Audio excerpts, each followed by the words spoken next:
Bapak Ibu Saudara, kita lanjutkan studi kita kristalisasi, masih kitab Hakim-Hakim.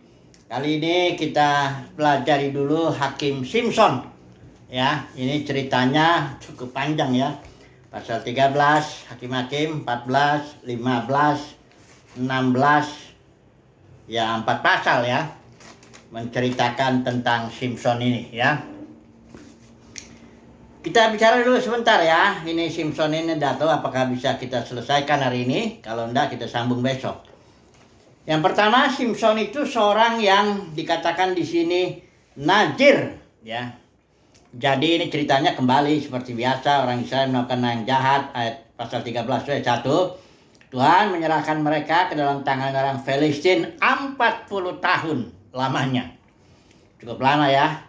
Kemudian Tuhan membebaskan orang Israel melalui Simson. Nah ini ceritanya nih, ada seorang yang dari keturunan orang Dan namanya Manoah, istrinya mandul, tidak beranak, dan malaikat Tuhan datang kepadanya bilang engkau akan memiliki anak, dan anak itu akan seorang Najir Elohim. Najir itu nanti kita lihat ya. Najir itu berasal dari istilah Ibrani ya, Najir adalah seorang yang dikonsekrasi, yang diabdikan, seorang yang dikhususkan ya, karena ini Najir ini istilah Ibrani berasal dari istilah Nazar yang artinya separate, terpisah, dipisahkan, dikhususkan untuk Tuhan. Nah si Simson ini sudah dikhususkan, dinajirkan, seorang Najir ya dari lahir ya, dan peraturan Najir itu seperti tertulis dalam kitab Bilangan. Ini kalau saudara mau baca aja silakan, Bilangan pasal 6 ya, hukum mengenai kenajiran judulnya ini, LAI. Itu kalau orang mau mengkhususkan dirinya bagi Tuhan, dia ada syaratnya, nggak boleh minum anggur apa sebagainya, itu kepalanya pun tidak bisa dicukur. Nah ini dia, itu memang peraturannya ya. Nah Simson ini begitu, dia Najir Elohim dari sejak kandungan, di lahir dia, sehingga kepalanya tidak pernah dicukur. Itu hanya simbol ya, tanda orang Najir itu seperti itu. Nah sekarang kita akan melihat ceritanya. Ini ada 3. Simson memang harus cari gara-gara dengan orang Palestina. Nah caranya Tuhan pimpin Simson itu dengan perempuan-perempuan Palestina ini. Ada 3 perempuan di situ. Yang pertama itu yang jadi istri Simson ya, yang kedua perempuan sundal ya yang didekatin oleh Simson, dan yang ketiga baru Delila. Disinilah dia rambut kenajirannya tuh dipotong ya. Kita nggak usah dulu ceritanya ini dulu lah ya, kita langsung dulu fokus kepada, karena saya yakin udah banyak nih orang tahu cerita Simson, bahkan udah difilmkan kayaknya nih ya, film Simson and Delilah itu kan ada kan. Nah jadi ini dulu lah, Najir itu ya, artinya seorang yang separate, dipisahkan, dikhususkan bagi Tuhan. Apa ini artinya ini ya? Mari kita melihat dulu dalam perjanjian lama, sebenarnya bangsa Israel itu juga disebut bangsa yang kudus. Kudus itu sama ya dengan Najir ini. Artinya gini, kudus itu bukan lawannya dosa, orang berdosa, bukan. Kudus itu artinya khusus, lawannya umum. Kalau sesuatu sudah dikuduskan, itu artinya dipisahkan untuk suatu keperluan khusus. Sementara kalau yang umum ya umum ya, dipakai untuk kepentingan umum. Kalau ini khusus ya, jadi kudus itu lawannya bukan berdosa, tapi lawannya itu umum ya. Nah jadi dalam perjanjian lama itu, pasal Keluaran 19 ayat 2 dan Keluaran 20, Israel dijadikan bangsa yang kudus. Tapi prinsipnya kita tahu kalau perjanjian lama itu jika maka. Perhatikan ini pasal 19 ini, saya pakai ILT ya, ayat yang ke-5. Dan sekarang jika kamu sungguh-sungguh mau mendengarkan suaraku dan memegang perjanjianku, kata Tuhan ya, maka kamu akan menjadi harta kesayanganku atas segala bangsa yang pertama.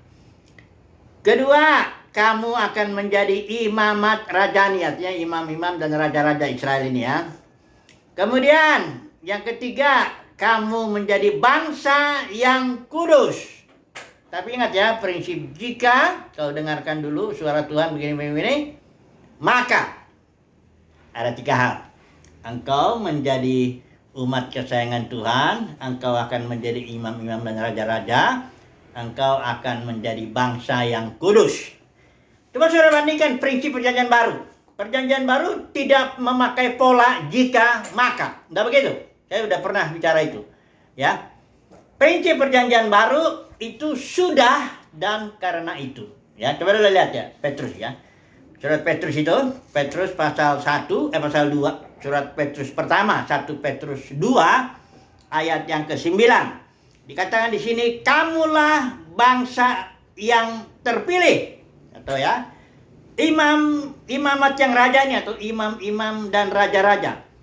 Kemudian bangsa yang kudus. Ini Petrus bicara kepada komunitasnya itu orang Yahudi, ya, komunitas Yahudi secara khusus ya. Tapi sebenarnya gereja juga seperti itu, ya, komunitas Paulus, komunitas Yohanes, ya, dikatakan seperti ini untuk umat pilihan Tuhan.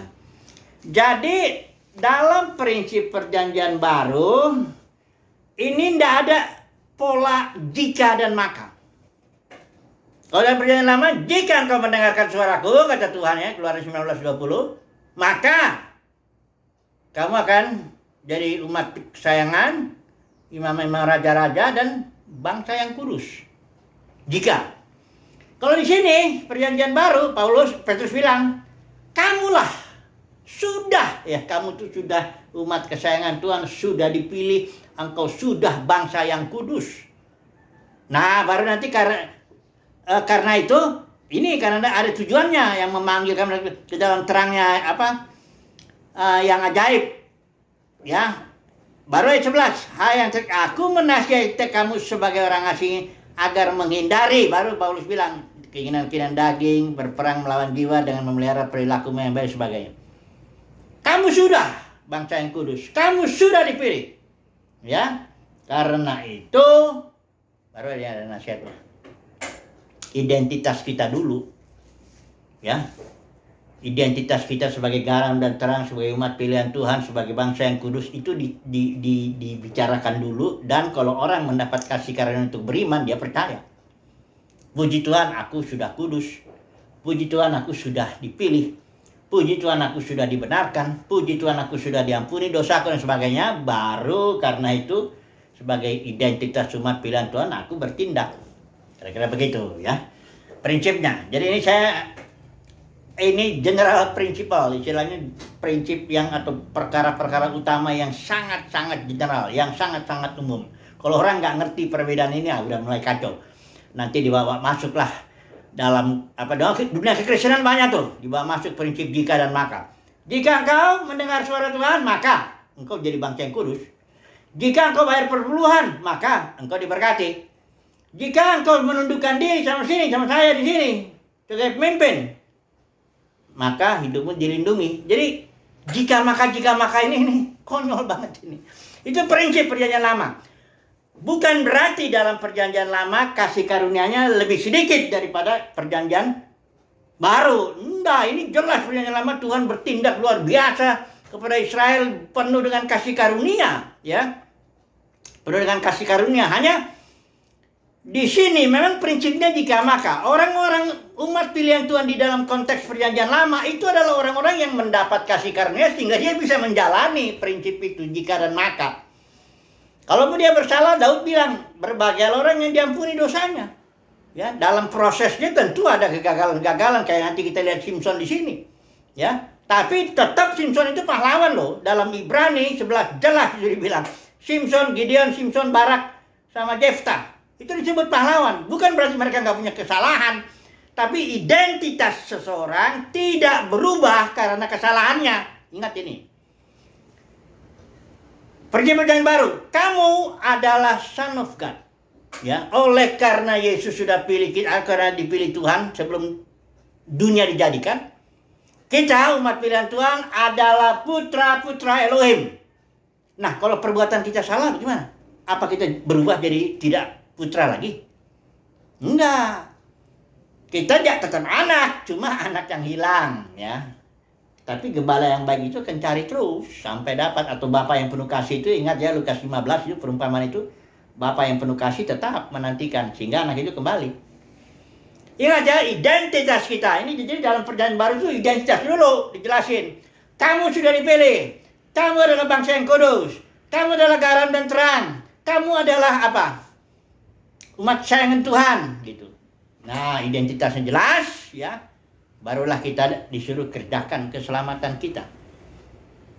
Ya. Jadi itu ya prinsipnya, jangan ambil prinsip perjanjian lama jika dan maka ini.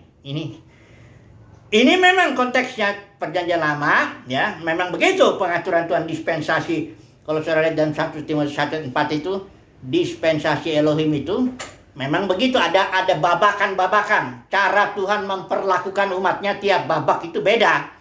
Tapi prinsipnya tetap iman. Karena dikatakan di situ 1 Timotius 1:4 itu Oikonomia Elohim yang ada dalam iman. Jadi tetap iman dalam tiap zaman. Ini Nuh juga iman. Makanya dalam Ibrani 11 seluruh umat pilihan Tuhan dalam perjanjian lama itu semuanya hidup dibenarkan karena iman. Jangan salah. Nggak ada orang yang bisa dibenarkan karena melakukan hukum Taurat atau melakukan perbuatan apa yang ingin aja. Nggak ada. Tetap prinsipnya Tuhan itu sama, hanya iman dalam masing-masing dispensasi ekspresinya beda. Kalau iman dalam perjanjian iman dalam Abraham itu tentu ekspresinya dia mempersembahkan korban, termasuk Ishak di situ ya. Kemudian kalau dalam dispensasi Musa, ia mempersembahkan korban menurut aturan hukum Taurat. Kalau kita di sini iman dalam perjanjian baru, gimana kita melakukan perbuatan-perbuatan yang dipimpin roh? Itulah dia hukum roh soalnya di sini, bukan hukum Taurat lagi. Ya gitu ya. Tetap ya, sudah saya rasa ini mudah-mudahan mengerti lah dulu ini ya sebelum kita masuk. Ya, ini kalau prinsip ini sebenarnya nggak terlalu ribet-ribet banget sih ya. Sederhana kok ya. Prinsip perjanjian lama jika maka, perjanjian baru engkau sudah. Karena itu ya, engkau sudah selamat. Karena itu Bapa yang mengerjakannya dalam kamu baik pekerjaan maupun kemauan. Tapi kerjakanlah keselamatanmu gitu. Engkau sudah terang. Karena itu bertindaklah seperti anak-anak terang kayak gitu ya. Ingat ya, jangan ancam-ancam jemaat dengan prinsip jika maka. Ini emang enak ini sekali. Jika kau nggak datang ke sini, engkau mendatangkan kutuk. Aduh. Dan laknat atas dirimu sendiri katanya. Orang yang ngomong ini pemimpin terkenal dalam dunia kekristenan ya. Inisialnya ES. Ngeri saudaraku ya. Apa dia motifnya mengancam-ngancam jemaat? Apa motifnya saudara kalau saudara sebagai pengajar ya? Engkau main jika dan maka, bermain-main dengan aturan agamawi. Aturan agamawi itu begitu. Agama selalu jika maka, itu emang agama begitu. Jangan main-main lah dengan firman Tuhan ya. Beritakanlah firman Tuhan. Oke, kita kembali ke Simpson. Jadi memang Simpson harus ya bukan bikin gara-gara. Di sini dibilang ya, dia kan Simpson tiba-tiba jatuh cinta nih sama ada seorang gadis Filistin yang akhirnya dijadikan istrinya. Orang tuanya nggak tahu bahwa itu dari Tuhan. Ini dia kan. Jadi Manoah dengan istrinya itu nggak ngerti ya, dia belum paham lah ya bahwa Simpson itu dipimpin roh untuk dia melakukan. Karena di sini di Simpson ini seorang yang najir, itu artinya dikhususkan oleh Tuhan. Memang Tuhan akan gunakan itu. Tuhan bekerja melalui rohnya untuk menggunakan si Simpson itu untuk tujuan-tujuan Tuhan. Nah kadang-kadang orang sekitar nggak ngerti itu ya. Tapi pendeknya udahlah. Jadi Simpson lah dengan si itu kawin ya. Udah gitu dia Simpson bikin teka-teki, kita tahu ceritanya lah itu ya. Jadi gara-gara itu pendeknya akhirnya dipukul oleh Simpson itu karena akhirnya orang Filistin raja-raja itu marah karena Simpson bikin itu anjing hutan itu serigala. Bikin karena Simpson istrinya dibakar sama raja orang Filistin. Karena itu ya, dia marah pukul dengan rahang keledai ya, bangsa keledai itu kuhajar ya. Nah jadi Saya stop dulu lah cerita Simpson. Barangkali besok kita sambung lagi barangkali ya. Saya masuk dulu kepada prinsip ini. Saya mau ngejelasin prinsip jika maka dengan identitas kita sudah jelas ya. Sudah dan baru karena itu. Nah mari kita, ini supaya langsung kita terapkan aja ya prinsipnya. Karena Simpson ini kekuatannya itu disebabkan karena dia najir Elohim ya. Karena begitu dia dipotong rambutnya, kekuatannya hilang. Karena rambutnya ini simbol dari orang najir kalau dalam perjanjian lama, konteks perjanjian lama. Nah kalau konteks perjanjian baru, apa sih yang membuat kita memiliki kekuatan? Kekuatan untuk menjalani kehidupan dengan damai sejahtera, dengan kekuatan untuk menjalani kehidupan dengan bersukacita, mengucap syukur, kekuatan untuk menghadapi tantangan-tantangan. Itu ya, kita bukan kekuatan Simpson yang pukul orang dengan rahang keledai, bisa 1000 orang mati, atau ngangkat pintu gerbang, bukan itu kekuatan kita. Kekuatan kita itu spiritual tentunya ya. Jangan ini prinsip perjanjian lama, kekuatannya memang kekuatan jasmani. Kalau dalam perjanjian baru kekuatannya kekuatan spiritual, kekuatan yang membuat saudara kayak Paulus bilang, dihajar tapi nggak hancur. Ya, diremukkan tapi nggak remuk. Itu ya. Sebagai orang miskin, Paulus bilang begitu ya, tapi memperkaya banyak orang. Sebagai orang yang pokoknya dihantam di apa tapi jadi berkat. Nah, itu loh kekuatan spiritual yang begitu ya. Saudara dihantam persoalan bertahun-tahun, barangkali berpuluh tahun, engkau bisa hidup dengan itu. Ya, bahkan kalau ada pun duri dalam daging, kasih karunia cukup untuk bisa melewati itu ya. Jadi prinsipnya banyak orang di sini belum ngerti juga ya. Kalau dihantam masalah, kita kan selalu cenderung secara manusia, tolong Tuhan, bebaskan aku dari masalah. Enggak gitu. Prinsip perjanjian baru justru engkau akan dikuatkan untuk melewati itu. Ya ini Watchman ini pernah melihat ini sebenarnya bukan dia aja sih. Dia naik perahu, ada batu besar. Oh, bagaimana ini Tuhan cara melewati ini? Masalah lah itu batu besar. Apakah batunya disingkirkan? Tapi bukan begitu kebanyakan Tuhan bekerja dalam konteks perjanjian baru. Tapi dengan cara airnya dinaikin air hidupnya naik ya, makin melimpah dalam batin. Lewatlah dia, batunya jadi di bawah.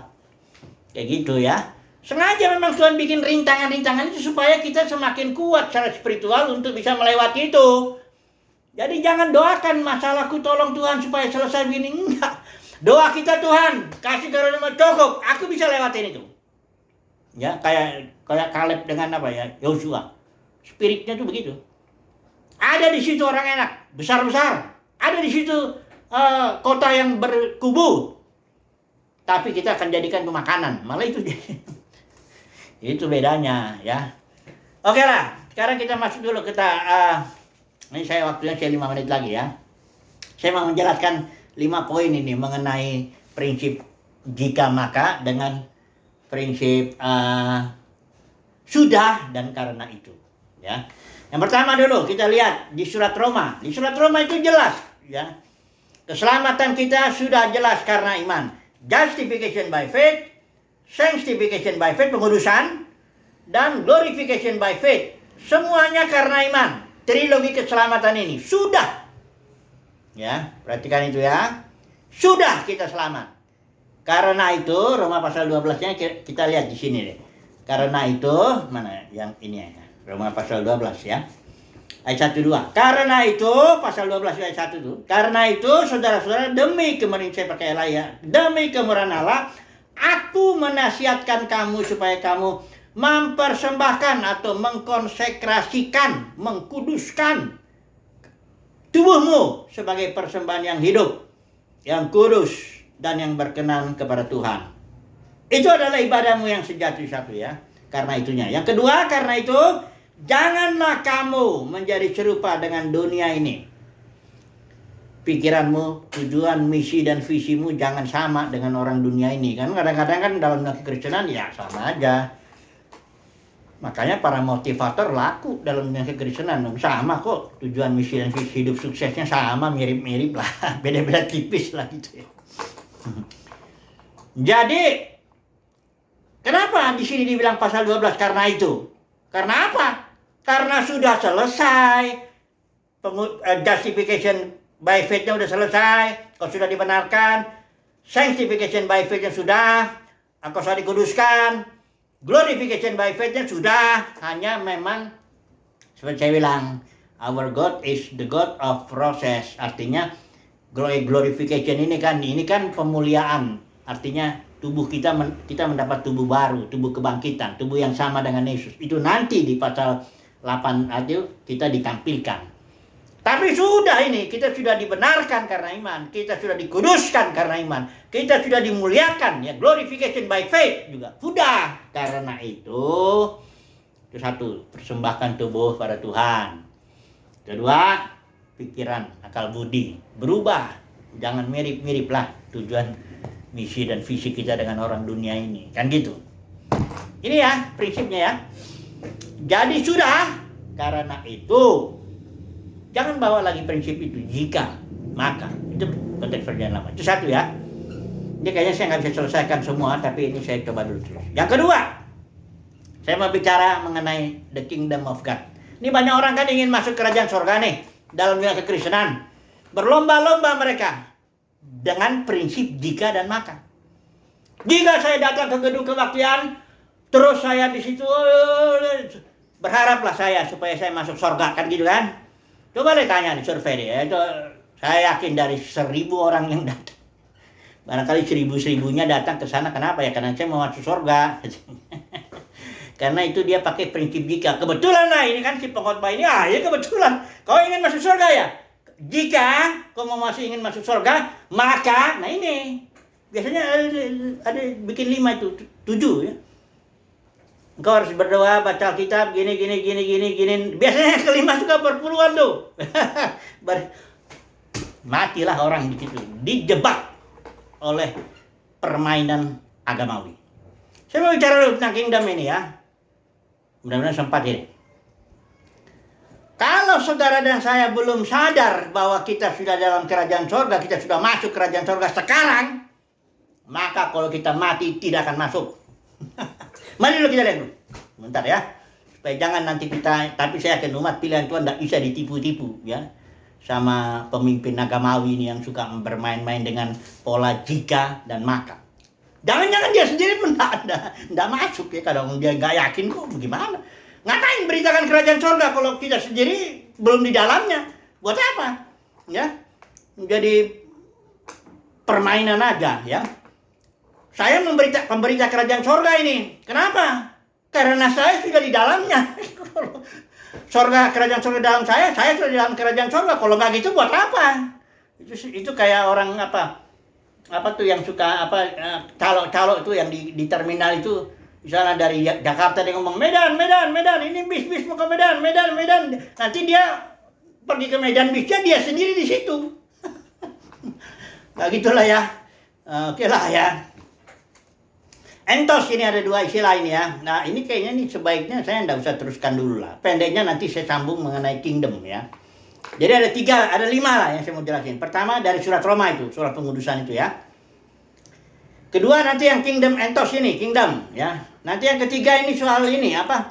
Iman dan perbuatan. Ini saya cepat singgung karena sudah semuanya sudah ada dalam perjanjian baru itu sudah dikristalisasinya. Ini saya mengulang aja karena ini sangat penting ini. Yang keempat itu yang Filipi 2 ayat 12-13 itu yang sudah selamat, tapi kerjakan keselamatanmu. Baru sebagai konklusinya yang kelima prinsip ya, general prinsip ini. Jika maka perjanjian lama. Sudah dan karena itu. Oke lah, jadi kalau kita kembali ke Simpson dulu, ambil kesimpulan dulu sementara. Simpson memiliki kekuatan semata-mata karena dia najir Elohim. Ya, dia manusia biasa kok. Kalau dia dihilangkan kenajirannya, itu makanya waktu dipotong sama aja. Celakanya dia nggak tahu lagi bahwa dia sudah dipotong. Ya, dia udah gagal dengan Delila, nanti kita lihat.